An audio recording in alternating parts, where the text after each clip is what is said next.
Manchester United. The name once struck fear across Europe, a club of legends, dominance and glory.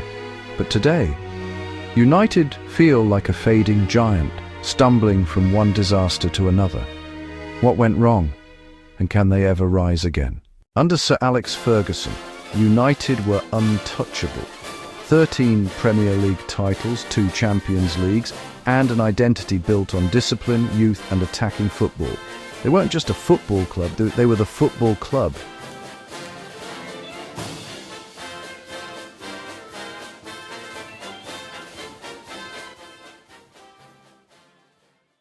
But in 2013, everything changed. Ferguson retired, and with him, United's golden era ended. David Moyes, Louis van Gaal, Jose Mourinho, Ole Gunnar Solskjaer, Erik ten Hag, one after another, managers came and went. None could fill the void. The truth is, Manchester United's collapse starts at the very top, with the Glazer family. Since taking control in 2005 through a controversial leveraged buyout, their priority has always been profit, not trophies. The club was saddled with debt, money poured out in dividends, and while the brand grew, the football crumbled. Instead of a football-led structure, United operated like a marketing machine. Executives with no footballing background, like Ed Woodward, were in charge of transfers and football decisions. The result? United became obsessed with signing big-name players for global headlines, rather than building a team that made sense on the pitch. Meanwhile, their rivals, Manchester City, Liverpool, even clubs like Brighton, built smart recruitment models, hired directors of football with clear philosophies, and created long-term projects. United. They lurched from one failed rebuild to the next, with each new manager inheriting a squad designed for someone else's system. In short, the Glazers treated Manchester United like a business asset. But football isn't just balance sheets and branding, it's vision, culture, and strategy. And that's exactly what's been missing. Manchester United haven't just spent money, they've burned it. Since 2013, over $1.5 billion has gone into transfers, yet the squad still looks disjointed. Why? Because there was never a clear footballing plan behind those signings. Take Angel Di Maria, a world-class winger who lasted one season. Alexis Sanchez, once the Premier League's deadliest attacker, reduced to a flop on astronomical wages. Paul Pogba, a record signing, but played under managers who never knew how to use him. Harry Maguire, bought for $80 million, but thrust into a defensive system that exposed every weakness.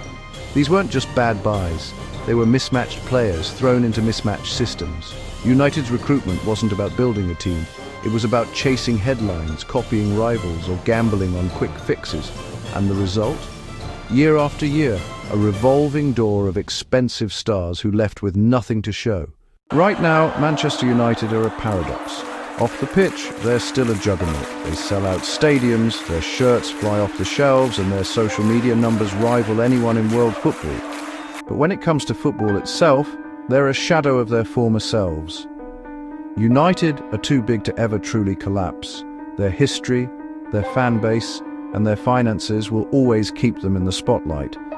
But they're also too lost to truly compete at the top.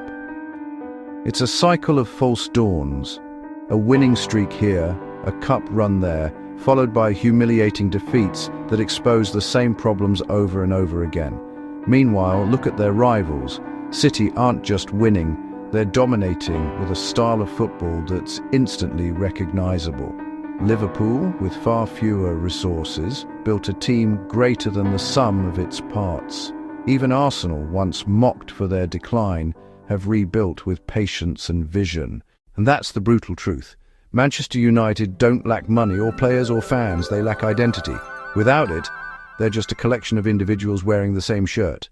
So how do you fix Manchester United? How does a fallen empire rise again? First, ownership. The culture of profit over performance must end. Football decisions should be made by football people, not executives chasing the next commercial deal.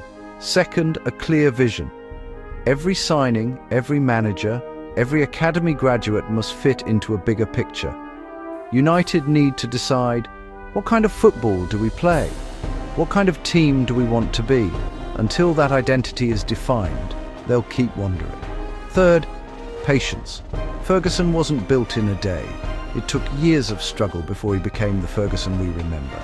United must learn to build step by step, not sack a manager after every setback.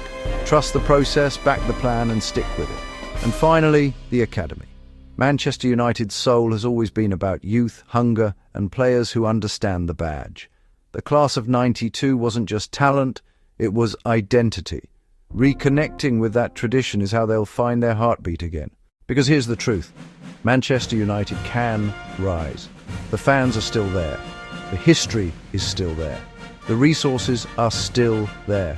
All they need is leadership brave enough to stop chasing quick fixes and start building a dynasty worthy of their name. Manchester United aren't dead, they're just sleeping. The question is, who will wake them up?